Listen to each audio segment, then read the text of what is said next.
We're going to start off with the 6 cylinders of a trading plan or of a trader's skill set. These are the 6 different facets in my mind of a ways a trader can differentiate themselves. I'm sure there's more to it. This is not an exclusive or exhaustive, I should say, list. But the things that I've written out here are strategy, risk management, universe and trade selection. Those 3 all go together. They're more, chart related, kind of technically related. And then mentality or trade psychology, resources, and technology itself. And those are the more operational elements of a trader's journey. So when I say things like strategy, obviously I'm referring to what is the basis or what is your edge. If you're using volume weighted average price, what are the trade types you're operating within? How's your read on the market? What sort of skill set do you use to interpret the chart? Risk management is obviously how do you keep yourself from getting blown up? How are you trading with regard to your own account, share sizing, risk per trade, daily loss limits, your trade targets, etc. Universe and trade selection, pretty straightforward too. But we've talked about this in passing a couple of times. Are you trading small caps, mid caps, micro caps, or are you focused on large cap, not necessarily news driven, but more technically motivated plays? Because that's what our goal is with what we're kind of proposing or promoting to you with VWAP would be that you're trading slower moving, a little more reliable, a little less exciting perhaps, and certainly less momentum geared names that are operating because of their technical nature rather than some news event. Trade selection also, kind of your choice in prioritizing which trades are really worth taking risk on versus other trades that are simply a setup happening in a vacuum with no knowledge of what's going to happen with the broad market, no basis of understanding how it's reacted to the VWAP, no context, no multi-day charts, nothing. How selective or how much do you prioritize within your trading? And then getting to the more philosophical stuff, mentality, resources, technology. So your mentality is, are you in a growth mindset or are you trying to transform overnight? Are you recognizing that you need to build consistent, solid, healthy foundational habits rather than you're going to read a trading book and wake up the next day and be a monster? You're not going to wake up and be the Incredible Hulk the next day. Your mentality about profits should be the same as your mentality about your emotional capital. Risk a little, try to gain more than a little, and improve day to day. Don't worry about massive, sweeping, transformative gains in either confidence or in your profit and loss. It's probably not going to happen. It will happen slowly and over time. Resources are things like how well capitalized are you? How much time do you have or can you devote to trading and trade development? How much support do you have from a spouse, your family, friends, anything? That all factors in. If you are someone with a limited time window to learn how to trade, that is, I think, the thing with the most pressure. You can be undercapitalized, but you can slowly make a couple trades a week. You can swing trade. There are options for people who are undercapitalized. For people who have a time crunch to learn this, it's debilitating. So that's why I group that in with resources. And then finally, technology. What kind of technology are you leveraging to improve your situation as a trader? Are you scanning? Are you using cutting edge software and technical analysis? Or are you just kind of winging it? Are you looking at a live level 2? Or are you not at all concerned with reading the tape? We've talked about this before. I mean, that's a very basic technological requirement, right? It's 2019, almost 2020. It's not 2005, and you have to make the decision of whether or not to have access to or to view the tape. I've said it before that I'm not a fan of watching the tape closely for a decision whether or not to enter the trade. I do watch the tape for once I've made a decision to enter the trade, how can I most optimally enter it? So I view it as a small sub part of trading, not the reason why I might enter or not enter a trade. Obviously not all 6 cylinders may be operating perfectly at once in a trader's life, and they can still be successful. But you would imagine that the most fulfilled traders are those who have control, command over all 6 of these. So I would encourage you to kind of think through, where am I? Speaking as you, the trader, where am I with respect to technology? What would be the next best thing I could be doing compared to what I'm doing right now? So a common thing is somebody's watching, let's say, a watch list of trades, and they say, well, how do I have something that will look at the watch list for me and alert me to when I need to look at something from the watch list, right? It can either be a very detailed trade scanner or just some sort of filtering or prioritization. But what they're doing is you're moving up the chain.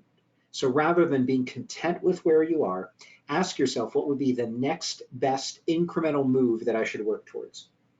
I'm not going to be here telling you you need to start applying machine learning to your trading tomorrow. Another kind of common dilemma, let's just add this. That's what we can do. We can just add thing by thing. Strategy drift. I hear this all the time from traders. Strategy drift, meaning that they're eager to find something that's working right now, or that they can find examples of it working, because then they will be more confident about it continuing to work. Don't you kind of need a fundamental underpinning and an understanding of why what you're doing should work, rather than just, is it working at this very moment? Like, that's why we talk through so much of the philosophy underpinning VWAP itself, and why VWAP should work, and why VWAP is a radically different way of viewing the market compared to traditional periodic moving averages, right? We want people to feel that internal, intrinsic buy-in.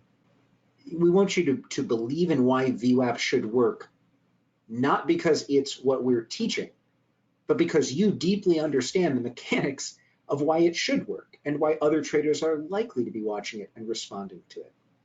That gives you counterweight. It gives you a good keel along the bottom of your ship to keep you from wobbling too much and trying different strategies. If you inherently deeply believe in what you're doing and why what you're doing should work, that adds a layer of confidence, which then generates consistency, of course, over time. And actually, I should make that its own separate thing. Bear with me 1 second. I'm just going to add this, and then we can have it actually written down here. So I'll just copy that in. Competence, then confidence, and then consistency. That's the order in which this occurs, right? So we're talking, we want to see competence from a trader first, that they understand the mechanics, they understand the trade types, they can observe examples out in the wilderness. Then we observe confidence within that trader. You cannot be confident before you know what's going on. And then finally, the trader becomes consistent once they both understand what's going on and believe in it themselves.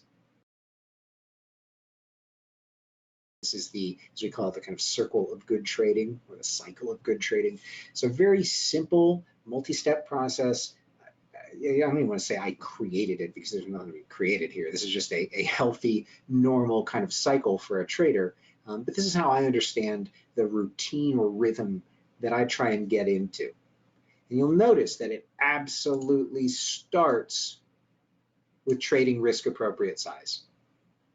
If you aren't trading risk appropriate size, meaning for the amount you're trying to risk on a trade, or your daily loss limit, or your account size, if you're not respecting that, the rest of the cycle is not going to work. The goal of trading risk appropriate size is obviously the next step, avoiding emotional decisions. If your emotionality is not at play, you're simply reacting to evidence on a chart. And if you're reacting to anything else, it's because of the dollars. It's because of the ego and the dollars. But your goal as a trader is to react to price patterns and data. So by trading risk appropriate size and keeping control over our emotions, if we're not making emotional decisions, we're making logical, rational decisions. And that leads to managing winners with patience and cutting losers with impunity. Another common point of failure for traders, and I'm going to be honest, I have definitely done this a couple times, sarcastic, not holding on to decent trades because it feels so good to lock in profits, and being unwilling to acknowledge a losing, a failed, or a sideways trade is the feeling of consistency, a desire for, no, if I just stay with this trade, it's going to work out. It's going to reward me. It's going to show me I was right all along for waiting. May not be the case. We need to manage winners with patience and losers with impunity. If there weren't other good charts for us to look at, if there weren't other good trade setups, then I would understand perhaps staying with a losing trade to see if it develops into a sideways or recoverable trade or even a positive trade.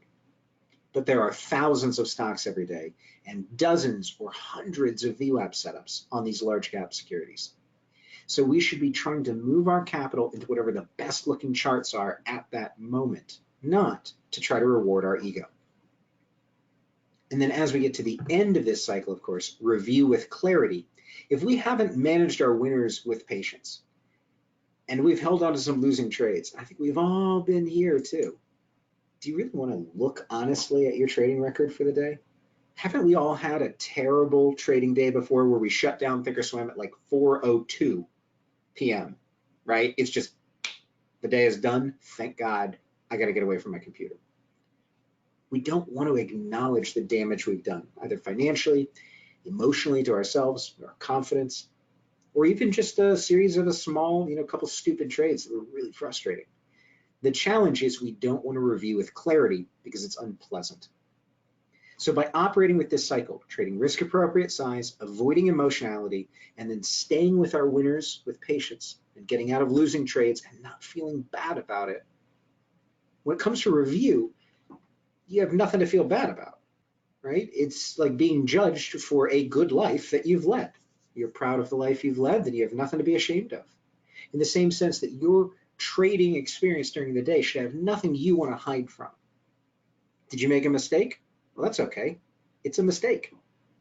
It's very different than I completely went off the path. I didn't follow my rules. I traded 4 times the size I should have, right? That's a massive deviation, no pun intended, from the prescribed path.